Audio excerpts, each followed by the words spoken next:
Kailan pa? December. Ano nang nangyari sa inyo? Nangumuya? Nasampal ba kayo? Wala Hindi naman sinasadya? Parang pag ngumanga ako, hindi ko mainganga pa, lalo na pag naghihikab ka, sakit. Sakit. Mm-hmm. Nga kayo, ate. Tapos bis ngipin ko. Okay lang, hindi, okay lang. Okay. Ah, dito masakit. Ayun, masakit pagka hindi pa matagal yun, nakita nyo naman ha. Sige, tanggalin natin yung sakit. Pero syempre, sa may mga ganito, sa may mga ganitong kaso, yung TMJD, paghihigab tayo, madalas tayong nadadali dyan. 90% sa hikab eh. Yung mga sampal, suntok, bibihira naman yan eh. Ganito ah. Sige, pero ako na muna mag-adjust. Ay, sige nga. Sara. Sige nga ulit. Nga. Dadan Sara. Sara. Tumunog. Naramdaman niyo, mami? Oo. Sige. Last na, nga. Dahan-dahan Sara. Okay. Ngayon, ganito akong gagawin natin. Nga. Ganito. Kunyari, hikab tayo. Kahit lakihan mo yung nga, walang problema. Kahit gaano kasagad. Basta ito, ilubog nyo to. Sige nga. Ge, laki. Ge, Sara. Ngayon, huwag mo nang ganunin. Normal lang. Oh. Normal lang ang nanay. Oh. Ano? Sakit pa? Wala na. Meron pang konti. Meron pang konti. Okay, thank you. Tingin mahiwagang po natin. Wala na yan. Yung konti na yan, 1, 2, 3, 4 days, wala na. Paunti ng paunti.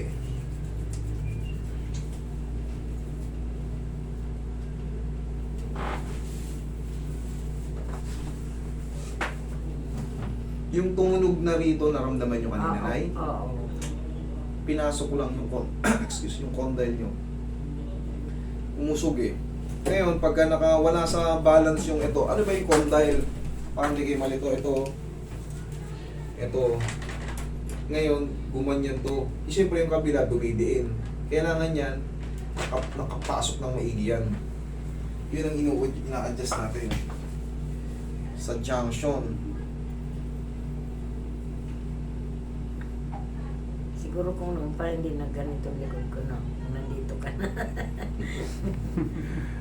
Nahabol pa sana. Nahabol pa sana. No? Nahabol pa sana. Pero yan. Wala naman akong osteo. Mami, ano yan? Build ng katawan niyo yan. Hukot. Namana ko yata. Yes. Alam nyo, kung may problema yan, ngayon pa Wala lang, yan ang naman. iindahin nyo. Wala naman akong ano sa Oh, wala. Di ibig sabihin, build ng katawan niyo yan. Kumbaga yan yung bone structure niya eh. Pero nawawala na yung leg ko. Eh, paedad na kayo. May edad na tayo. Oh, ngayon mami, check nyo. Paano? Kanina hindi kayo makatagal ng mga eh. Oh, sige, nga lang muna.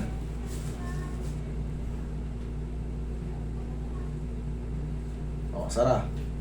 Oh, hindi kayo nagreklamo. Kanina kasi, tinignan ko, sabi din, may pustisyo ko.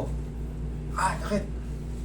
O ngayon, kaya nang tumagal. Tapos mga ilang araw, yung nangangawit dito, na konti lang, di ba? Oh, wash out na yun. Tandaan nyo lang to, lahat tayo ha. Paghihikab, Hindi ibo ko kayong leg. di baling ibukan nyo ng todo-todo, basta depensahan nyo lang, kailangan naka-atras to.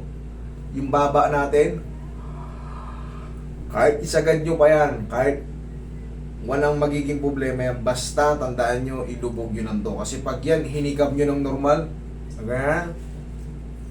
tutuko dyan, maglalak na naman yan, yan na naman magiging problema natin. Hanggang sa susunod, sa sobrang luwag na, Yung una ko nga, sinisiksik ko na lang yung kanin. Nung kasi namamagana eh. Pero ngayon, ganun. Namagana. Ganun ha, Yan ang tamang paghikab, ha? Okay? Yan ang tamang paghikab. Okay na? Thank you.